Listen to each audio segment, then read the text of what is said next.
మరి నువ్వు నోరుకి ఇట్లా ఖాళీ ఉండదు, నవ్వులుతూనే ఉండాలి.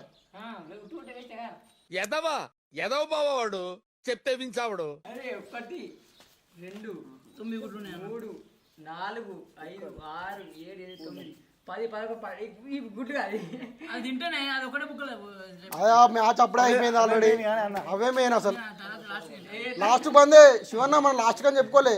గుడ్డు అయిపోయినాకనే గుడ్డు బంద్. అట్లా బంద్ ఈ పందెం అయితే కొంచెం పరిచయం అవుతుంది. బియ్యం మనకు పెట్టించిండు, ఇది కనిపించలేదు, ఇది చుబాయిరు. ఇది కొంచెం పర్సెంట్ పందెం ఉన్నది. చూద్దాం ఎట్టయితే. అయితే సక్సెస్ అయితే ఫెయిలే ఫెయిలేనా అయితే లేదు. కళ్ళల్లో కనిపిస్తుంది, కళ్ళల్లో కనిపిస్తుంది, కళ్ళల్లో కనిపిస్తుంది. 1000 రూపాయలు పోతే